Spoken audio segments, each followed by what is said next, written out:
everyone, welcome back to Web3 Deep Dive Podcast. I'm your host, Rachel Wolfson.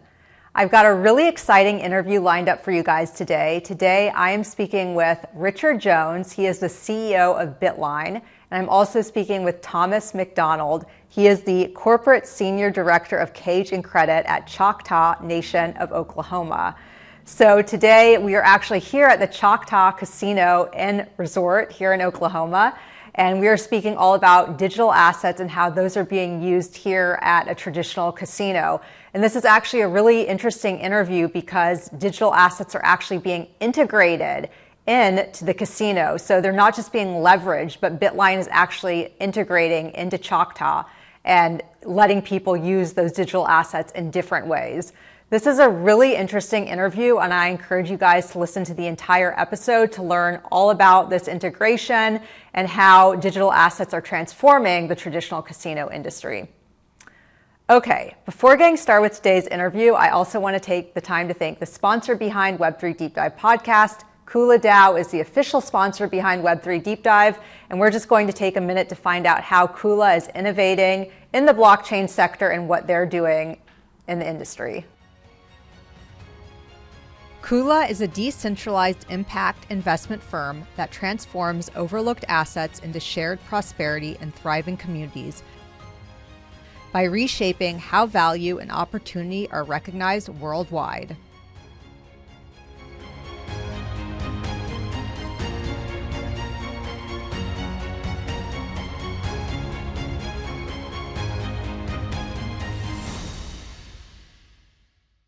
Okay.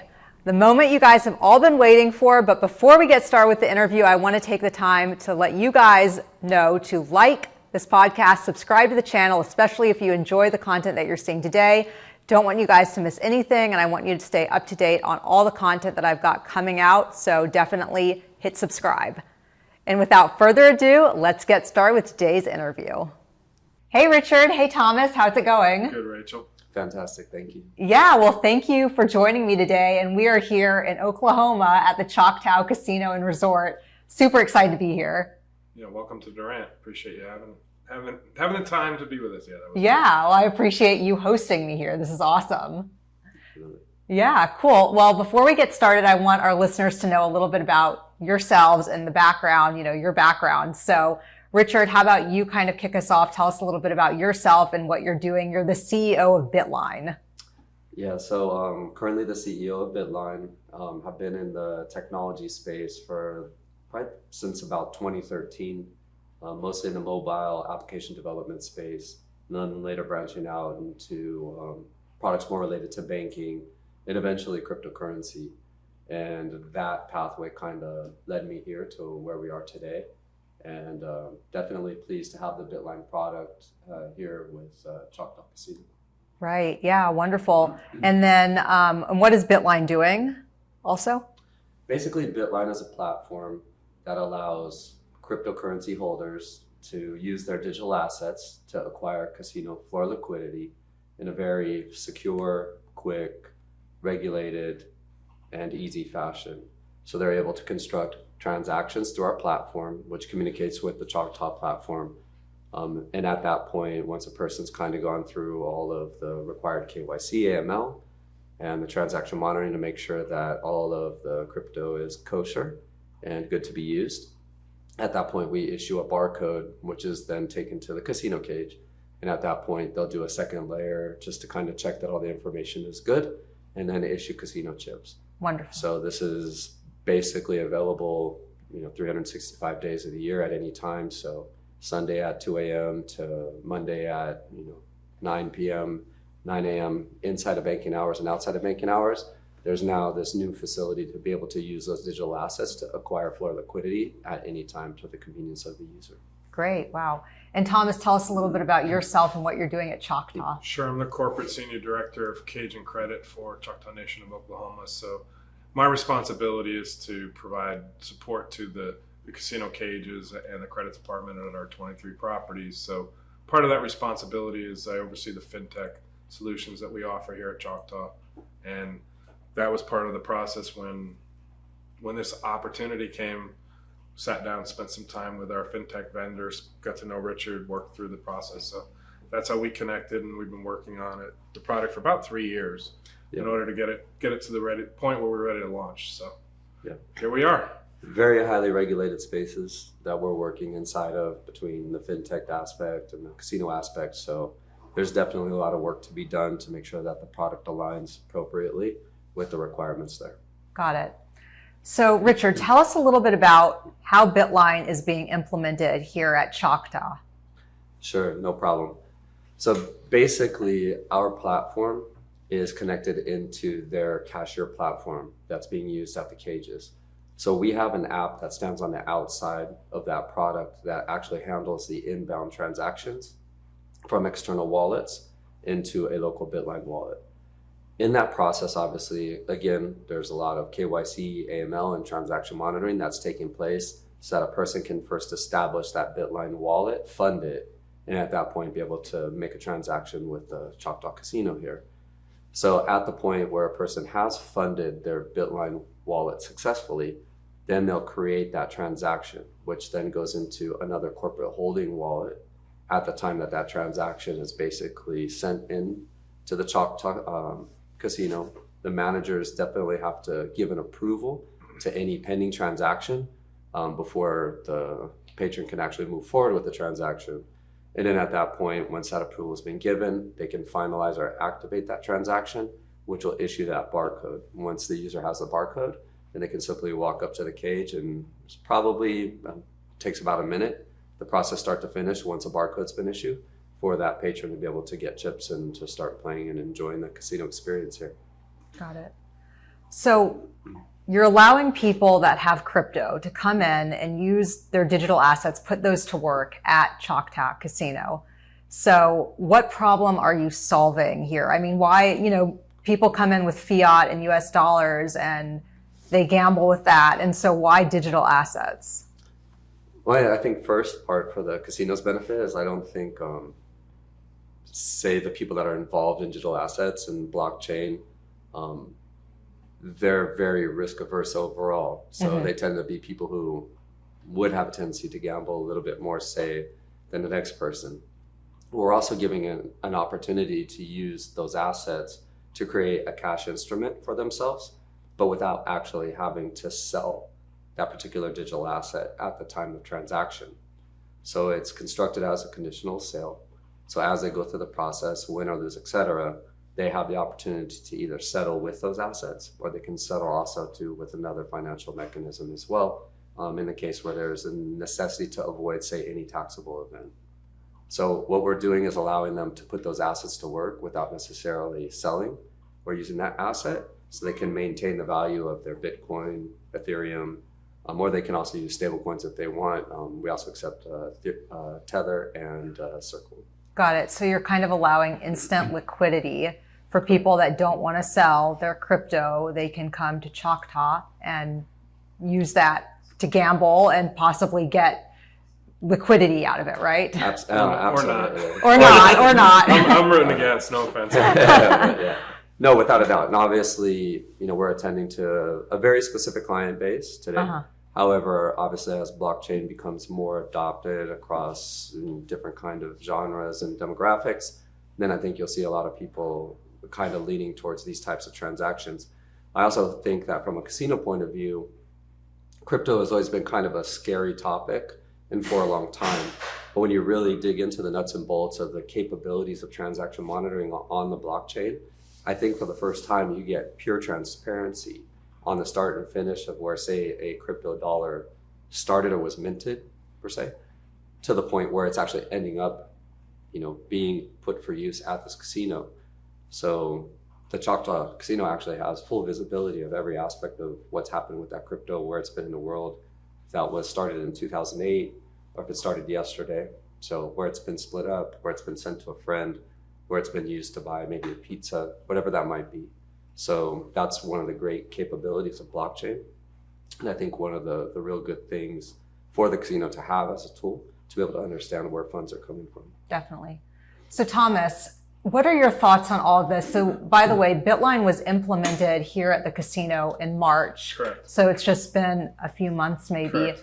And so, what are your thoughts on this? Are you happy to see crypto implementation here, and how has it helped you?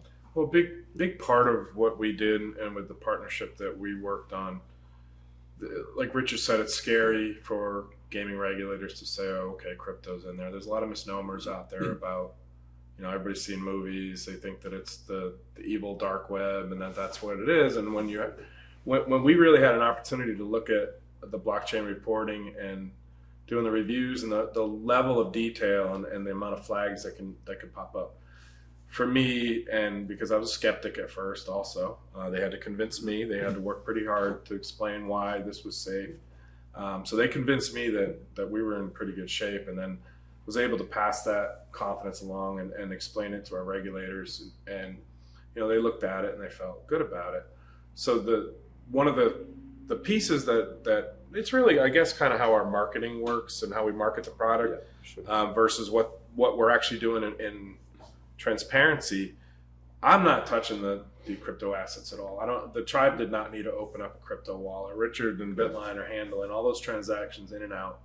And what we're doing is we're being funded. So if you're in the gaming space and you're familiar with casinos that offer casino credit, for me, it's very similar to that. Only this time it's a secured asset.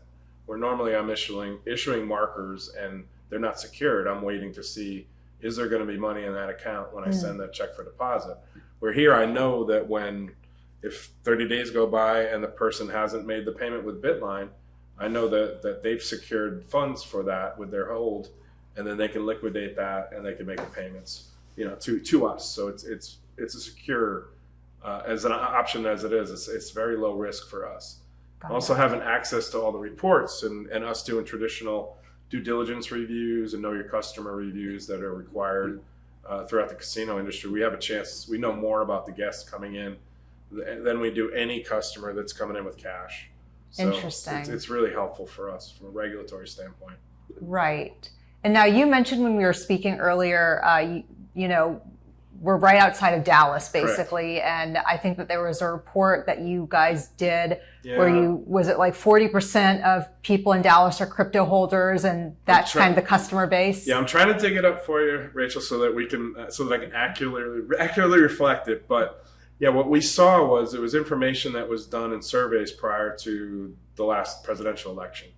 Obviously, crypto has become a very hot topic issue with a lot of the moves that have been discussed throughout the administration. So with the Dallas-Fort Worth Metroplex being our feeder market for our flagship property here in Durant, we did see information about, which didn't surprise me because, there are a lot of tech folks, a lot of highly educated, high earner folks, and they thankfully love to gamble. So they come here to our property in Durant. So there is a lot of folks that have crypto assets.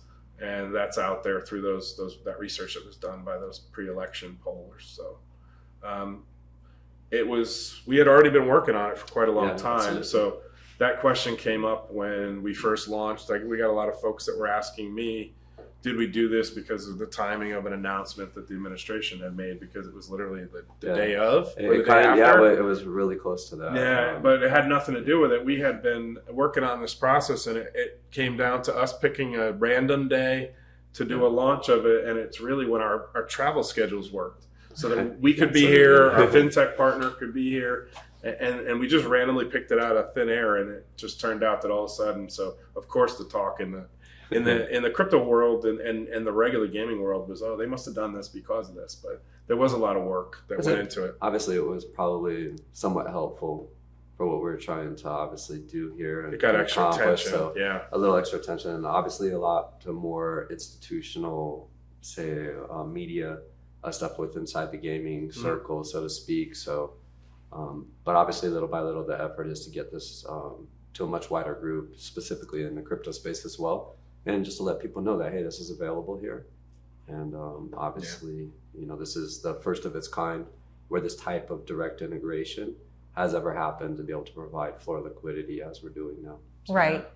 And Richard, you mentioned that, so right now, crypto holders can come to the casino here and it's $10,000 is the limit that they can put down for gambling, right? With their crypto assets? At the current time, yeah. Obviously, Yeah, at we're the launch using of the product. Yeah, we did a test period basically where, made an agreement with our regulators. I mean, it's anytime you roll out new technology, there's reporting expectations. There's a lot of verification that the process and the flow works correctly.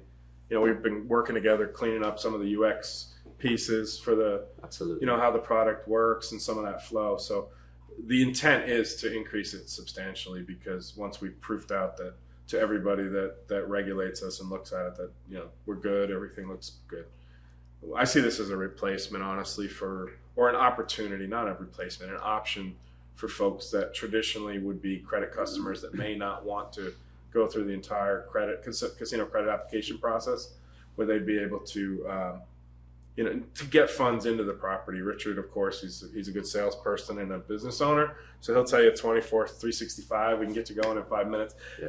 Honestly, like, full disclosure, anybody, if you're coming here, we need a little bit of time. We have a human that actually looks at the report. So yeah, no, absolutely. Like I said, everything, obviously, when we're sending in a transaction to the casino, it definitely has to go through that approval process on their end too. So there's 2 layers. There's obviously the first layer, which we're going through and we're approving those transactions, and that the transaction monitoring was able to clear the grading that it needed in order to be accepted. And then from there, that patron can construct a transaction, which then it goes into a pending state with Choctaw, and one of their managers will take a look at that and say, okay, is this person on, say, a self-exclusion list? Like there's protocol that they need to go through as well.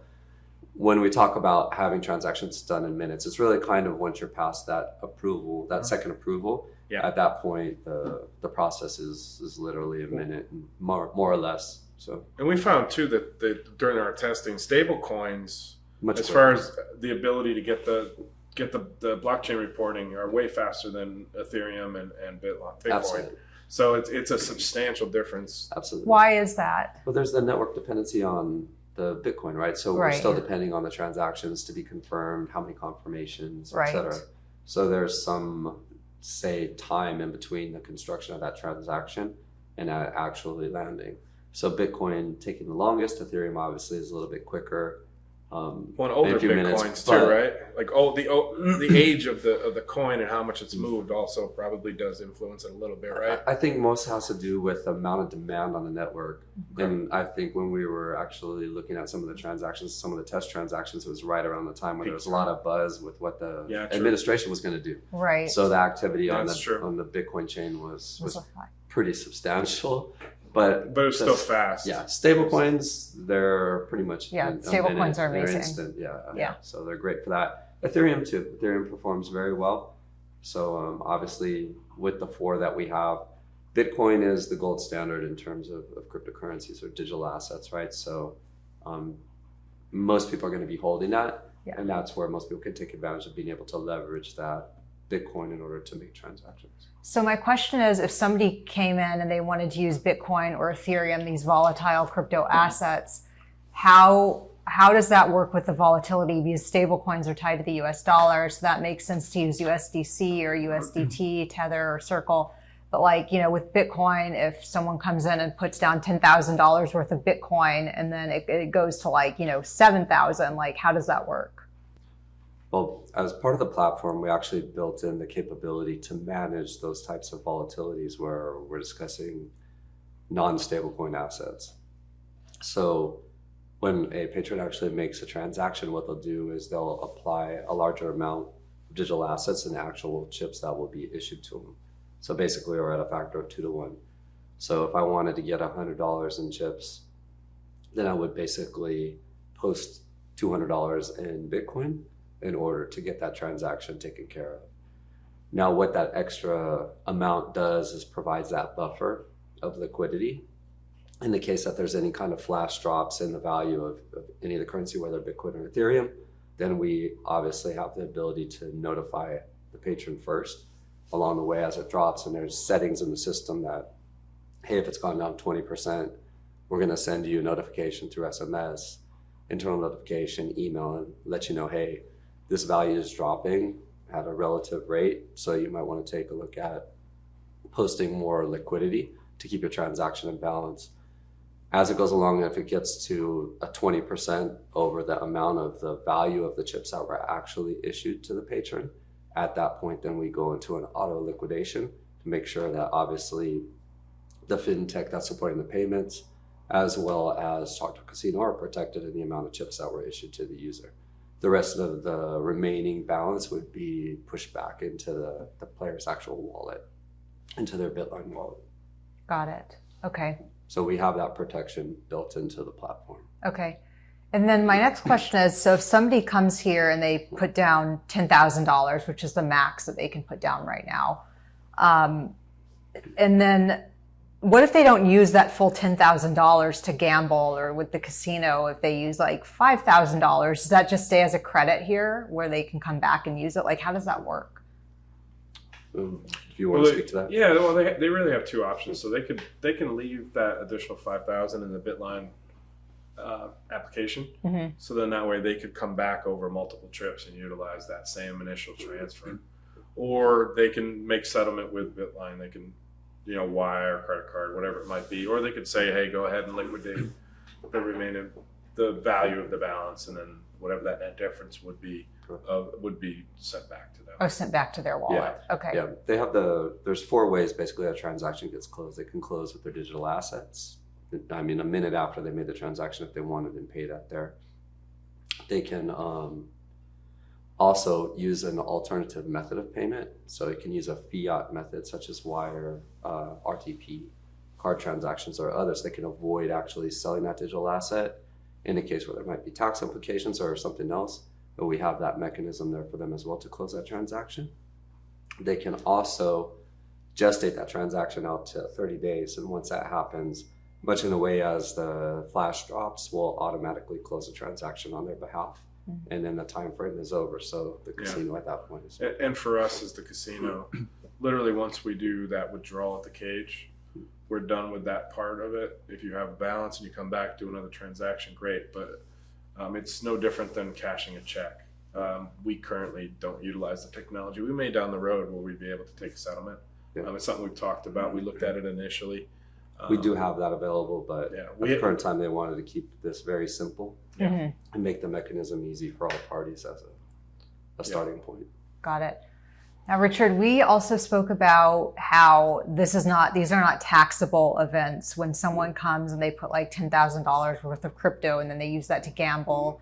So explain how that's not a taxable event. Sure. It can be a taxable event. And in like flash, say, liquidation, it would be a taxable event. Obviously, I don't think there's ever been an event in the history of Bitcoin that would take that particular value of the coin from where it started where it needed to be. It's just never happened, right? It's usually over the course of 6 months or so, et cetera, but nonetheless. But us offering the other transactional methods in there, so while they're using those digital assets to acquire the casino chips, they can actually settle that transaction using wire, RTP, ACH, credit card, or another mechanism as a replacement to close that transaction. So when they actually do that, that helps that patron to avoid any taxable event in that particular transaction. Because you're releasing that basically conditional holdback to them. Yeah. So you have the instantaneous access to floor liquidity by using the digital asset. However, you can close a transaction without actually having to use the digital asset. And that's one of the reasons that when we work through this process and discuss the plan, the first rendition of it, we would have had the ability basically where if I'm a cage cashier working at the window and Richard's done a transaction and he comes and wants to pay off what he borrowed, so to speak, we would have been able to log in and basically release that hold back to their wallet. And the area of concern that I had was knowing that like any new fintech program, it would be slowly adopted. It would take a little bit of time till the entire team is really well versed in these transactions. I was really worried if we had someone with a significant amount of money on hold, if they accidentally release that money, once that goes back, I don't have any chance to get it. So that's why we started off the way we have. And down the road, as it picks up volume, we have the ability to basically turn that feature on. So yeah, I think at the cashier level too, it just makes the process much simpler than having to do recounts back. But the software is capable of actually partially returning the transaction, fully returning the transaction. We're not utilizing it to its full extent here at Choctaw. So, down the road, like I said, I think this is something that down the road will be a lot more heavily utilized, and it will get to a comfort level where we feel good about, our team being able to execute it flawlessly and not have any issues. So how does it work now? Like, and we're going to do this later, but we haven't done it yet. I'm really excited to see this in action. But like, you get a QR code, and when I have the QR code, I enter the casino and I bring that to the casino cage, which is like a cashier. Mm-hmm. Correct. And they scan the QR code, and they're like, okay, $10,000. Here's $10,000 worth of chips. We actually the only place that we actually give out chips are if you're a poker player. So if you want to buy chips in the poker cage. So what we actually do is we give them a TITO, so it's ticket in, ticket out voucher, which we accept at the tables and as well as any slot machine. So let's say you were doing a transaction, you wanted $5,000 right up front. You could say to us, hey, can I have, 5 $1,000 tickets? And sure, we'll break those out so that you only have to put in 1,000 at a time. We can give you one for 5,000. Okay, so, cool. Or you can just bring it, when you bring it over to the pit, the table games dealer will be able to redeem that and then give you chips right there from play. So Richard, and like for some reason I thought that people could use cryptocurrency at casinos. I don't know why I thought that, but I did. But is this a first of its kind? Like at least here in the United States or at Choctaw, like Choctaw? Choctaw. Choctaw is actually how you say it in Choctaw. Okay. But I don't want to mess it up worse for you. And basically, cryptocurrency handled in this way, where it's a direct integration into the actual casino environment and the floor. This is definitely a first of its kind. It's a first of its kind globally. So we're very excited about that and very thankful for the opportunity and for the foresight that the Choctaw has here to look at this as an opportunity to actually have a better level of transparency with the transactions they're making through this mechanism. On the other side of that, crypto is not necessarily a stranger to casino environments overall.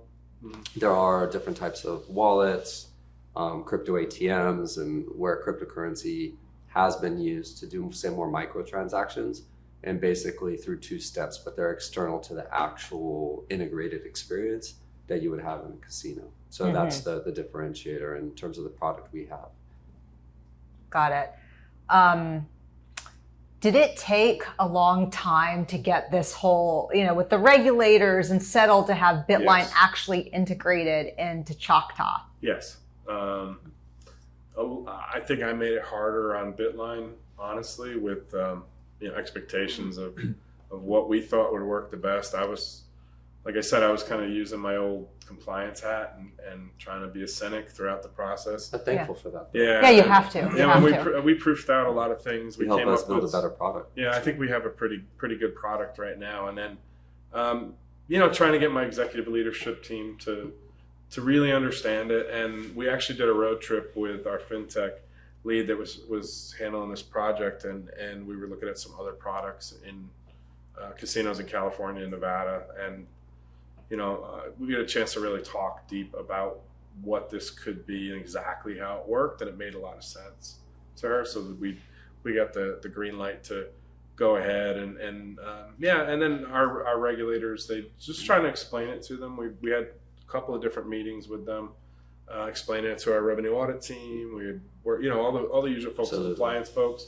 Our compliance folks, of course, use the outside compliance auditors that they do business with. We had to explain the product to them, and so they can understand how to audit it and really truly understand it. And it was good because our teams, both in our tribal gaming commission and our compliance team, they're very forward thinking. They're usually doing a lot of research into emerging technology. So they've done quite a bit of homework, obviously, on crypto, where it was, what the state of affairs were in the gaming industry. So they had enough book knowledge to make sense of it when we actually started to talk through the process that Bitline put in place. So, but it did take time, like anything, just a lot of user acceptance testing that we were doing, and a lot of different different renditions of the software. Yeah. So, but it seems like there's a lot of benefits there for the traditional casino industry. I mean, we're not talking about like on-chain gaming, right? We're talking about like in-person traditional casino. I mean, you guys have been around for a while. And as you mentioned, there's transparency, you know your customer better. And for the customer side, they get to benefit because it's a faster and easier process for them. I'm assuming they don't have to carry around bags of cash or checks and all that. Or wait for a wire transfer to clear because it's got to go through the Fed and you know, all that process. So this does bypass some of those things, and it's not as intrusive as getting a credit line, a casino credit line. You know, there obviously we do pretty heavy. You basically give us permission to look at your consumer credit report. It's a hard pull on your consumer credit report. You give your bank the authorization to give us like an average current and average balance, like a ballpark number. So we're really deep into the weeds of your financial life. Where we're looking more historical, like more of the actual know your customer versus the financial. Because for us, we have the protected assets where I'm going to get paid. Right? It's I'm guaranteed through my fintech provider and through Bitline that, you know, as long as we follow all the steps that we need to in order to properly issue the documents and the TITOs, you know, we will be paid. So having that ability, you know, is great for us. And we're just really looking like, do you have a criminal history? Are you, you know, Pablo Escobar? You know, that's a sort of thing to make sure that we're not doing business with somebody that we shouldn't do business with anyways. Right. Because we do have knowledge that they're coming into the building. You know, we don't know who's walking in off the street and playing with cash. We do know who these folks are. So we do the proper due diligence. It's a do an awful lot there. Do. The Bitline software itself is our own product built from the ground up, database forward. But we did apply tools that are at the top end of the banking industry, security industry, and obviously law enforcement industries, so to speak. So the amount of work that's being done kind of under the hood, the patron's transacting, and for him it's pretty straightforward, him or her, it's pretty straightforward and simple, so to speak. But there are a lot of things happening underneath that we're going through full oversight on who this person is. And but obviously, you know, these are banking, crypto, and casinos are some of the most heavy regulated spaces and businesses in the world. And I think casinos being more traditional might even be a little bit tougher with regards to regulation. So for us, we wanted to make sure that we were providing a product that could manage us at the level of, say, what a normal, say, law enforcement inspection would be. I know with some cases, they might be visited by a regulator, have an audit, or have law enforcement come to them and ask them about a particular person or a transaction, et cetera. So we want to make sure that we're not only meeting those current requirements, but we're beating those current requirements. Yeah, we follow all the FinCEN expectations. If there was a suspicious transfer in, obviously we would do all the usual FinCEN reporting that would be done. We're monitoring activity. Obviously, if someone transfers, we get notification if money goes into their wallet. For us, of course, it's odd if somebody just leaves it sitting there. So if it goes X number of days where a transaction isn't processed here at the casino, you know, us working with Bitline and their bank, we would, you know, reach out and we would that's something we would want to report to FinCEN. I think that's really interesting how basically people can use their crypto at the casinos, but at the same time, Bitline is doing compliance and KYC and AML to make sure that these people are legit and verified. And if someone comes into the system that's not, are you working with Chainalysis or anyone on like compliance or, you know, capturing these criminals? It's interesting. The company that we're working with right now is TRM Labs. We actually do have Chainalysis also connected to the system, but we rely heavier on TRM for the scoring and for basically even the history of the chain, so to speak. So say if somebody made a $10 donation to terrorism, through a particular asset 8 years ago, we can actually see that. We can see when it was done. We can see the amount of it, like the whole work. So it's super detailed, really interesting. And so with tools like that, you know, we're doing everything obviously within our power, and I think like to a certain extent beyond what's kind of ever been done before to keep the casino safe from funds coming from a source they don't want it from. This occurs on every transaction coming into us. So even if you were an athlete here for, say, the Dallas Cowboys and you came here, somebody might have sent you crypto. You're not necessarily going to know where that crypto came from. It might have been mined in 2010. And so maybe it saw the Silk Road, maybe it saw some other things, but that person's not going to know that because those wallets typically aren't putting those types of tools into place. However, if he's had 10 transactions that were successful into his wallet and the 11th came attached to something, we'd simply have to communicate with that person and say, look, it's not an acceptable transaction. These are the reasons why it's not. And then if that person would want to transact again, obviously being, say, now there's somebody that we know is good and clear, then it'd have to address a system with a different type of crypto. And according to FinCEN, we'd have to go through the traditional things we need to do to report suspicious activity. Interesting. Yeah. Yeah, we have no idea with the $100 bill. Right. With fiat, you don't know. And you don't even know when it's printed because it has a series number, but that's just when they updated the currency last. So it could have been printed 3 months ago or 5 years ago. Right. So, yeah, we have no idea. That's why I see blockchain as a payment technology overall at some point really being the focus in, say, a casino and obviously bank environments. This is the exact reason why there's so much conversation about CDCs right now. And obviously most governments are looking to what's the best way to do away with cash and to start using more of a centralized currency where they can actually track this. Makes it harder, obviously, for people to hide money, launder money, do things in certain ways. That can happen, say, with cash instruments. So at the end of the day, the technology itself, regardless, say, of the value of it, if a Bitcoin's $1 or $1 million or Ethereum is $3 or 3,000, that's kind of irrelevant. I think the strength of the product in itself is really more the aspect of blockchain as a technology and as a payments technology. Definitely. And kind of its ability to make sure that we're dealing with both good clients and good money. Yeah.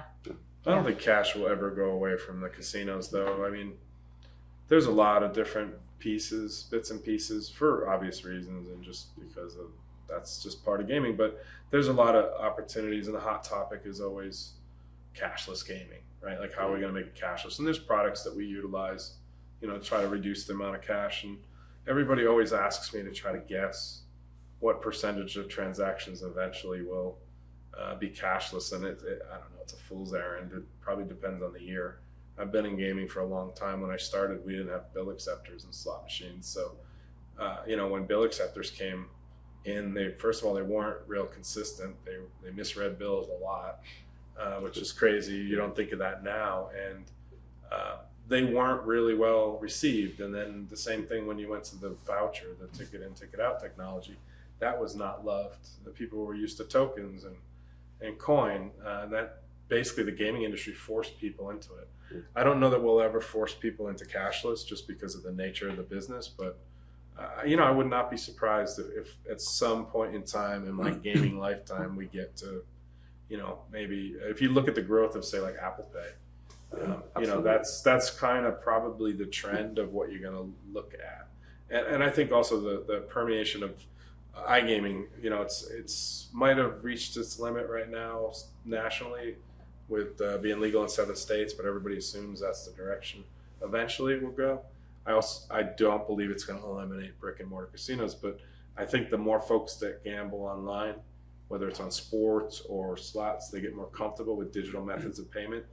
I think that's when the traditional fiat and then crypto will become more and more readily available and accepted in gaming. That online space, obviously, 24/7, a hand a minute. It's a much different experience than, say, playing blackjack in a casino where have people, bringing you, say, beverages or there's noise or other things. It's more of a social experience where online you can literally it's your every single hand is a click.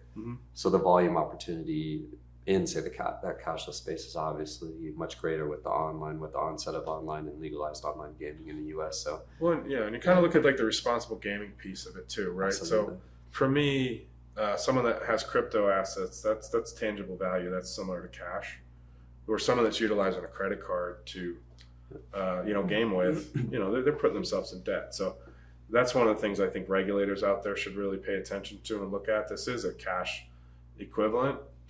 And, we do worry, of course, about responsible gaming.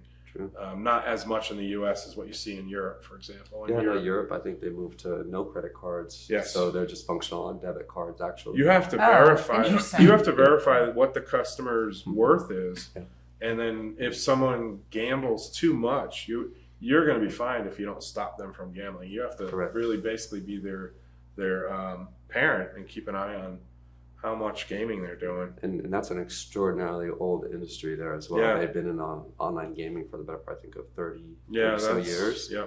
And obviously casinos as far back as you can go. But well, Australia has pretty stringent responsible gaming regulations as well, where you're expected to really know what the net worth is and tangible value that someone can gamble. Is the U.S. the least Oh, don't get me going on that hot take. I'm gonna plead. Is that the least regulated place for gambling? Is the U.S. or where is it? Well, hell no. One of the newer jurisdictions to actual regulation. Yeah, so no, we're really, don't pull me down that rabbit hole, Rachel. No, we are. That's for another day. Yeah, we are closely regulated. That's for sure. Got it. There's some markets out there. Geographically, they're way east of the U.S. that it's interesting, right? Like kind of what they allow. Okay, so, interesting. Yeah, no, the U.S. And I've worked in several different states, and honestly, most of the states have built the majority of their regulations either on the Nevada model or the New Jersey model, being the first two states that have commercial gaming in the country. And having worked and done regulatory compliance in Nevada, they don't play. And, like California probably. If you're selling pencils to them. You have to get licensed. Yeah, you need to get licensed. Yeah, they're doing a full background. So my question is, with Bitline being integrated here in Oklahoma at Choctaw, do you think that we're going to see this integrated at other casinos? I mean, given that, Oklahoma is innovating and, the regulations here might be a little bit better than in Nevada or California. I'll start with this, in my opinion. Sure. So Native American tribes, we work under the National Indian Gaming Commission. We're self-regulated. We compact with states in order to conduct Class 3 gaming. But we are self-regulated by our gaming commission. That traditionally makes it a little bit easier for new technology. If you talk to any technology vendor out there, there's a high likelihood if they can partner with different tribes, it's usually a little bit easier to get a seat at the table with the gaming commission, have a conversation with them. If you're dealing with a commercial state, there's bureaucratic pieces that are in there. Some states you have to go to a legislator, to have them sponsor a revision to the controls. So we as tribes, and I've worked in the commercial space as well as tribal gaming, the majority of my life has been in tribal gaming. Tribes are generally more open to trying different forms of technology. What's tribal gaming? This is a good example. So any federally recognized Indian tribe, we have the ability to offer Class 2 gaming on trust lands without any sort of agreement with a state. If we want to offer Class 3 games, you have to compact with the state. That's just under the Indian Gaming Regulatory Act. Oh, okay. I had no idea. Yeah. Different rules, different folks, right? But I worked in Connecticut for tribe there, and we did have certain bits and pieces with our Class 3 slots that we had to report to the Connecticut regulators, but the rest of it, it was our gaming commission only. Mm-hmm. So, I'd say, kind of stepping back to one of the questions earlier, there are smaller, less direct versions of cryptocurrency being used in Las Vegas as we speak. Yeah. So it's not that it's not there in some odd way or uncomfortable shape or form, so to speak. The fact that we're putting it directly into the experience is what it makes this particular Bitline product obviously different, and also its scalability. So how much it could actually access. That's a good point though, Richard, because when I was in Nevada, they approved the ability to have a traditional Bitcoin ATM where you can buy Bitcoin. Mm-hmm. Our regulators won't go anywhere near that. That's what they were worried we were going to do. And I said, no, it's not that. Interesting. And also with that, post this launch with the Choctaw, and again, thank you very much for taking this leap with us. It's definitely generated a lot of interest across the U.S.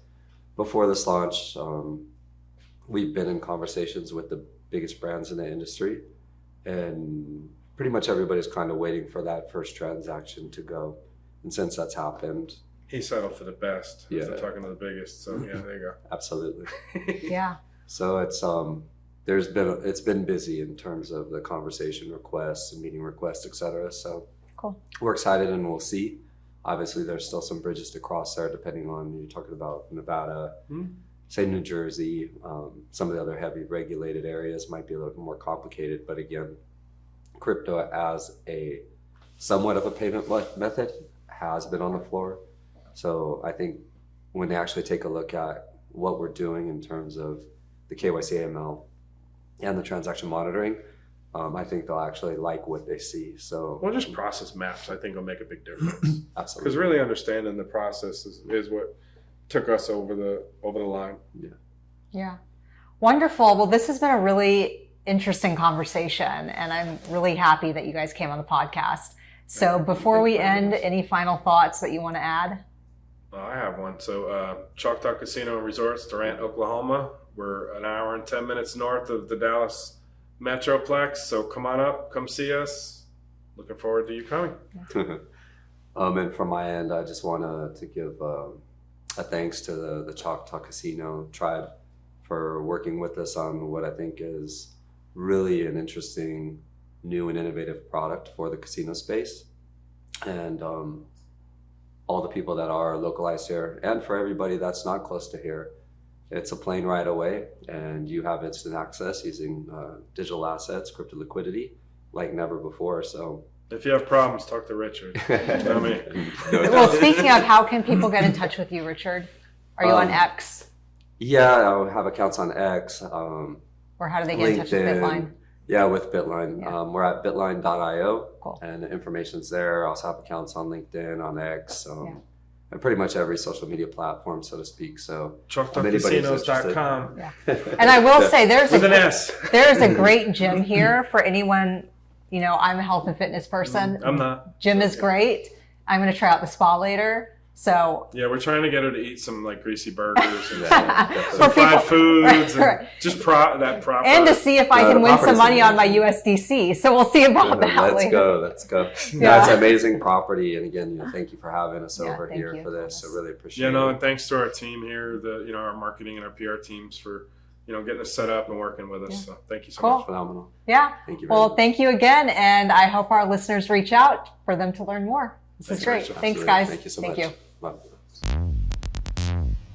Special thanks to 4Labs Digital for producing Web3 Deep Dive podcast. I'd also like to thank the sponsors behind Web3 Deep Dive. You can click the links in the show notes to learn more about each of the Web3 initiatives from these sponsors. Finally, thanks to the listeners for tuning in. Please be sure to subscribe, like, and share.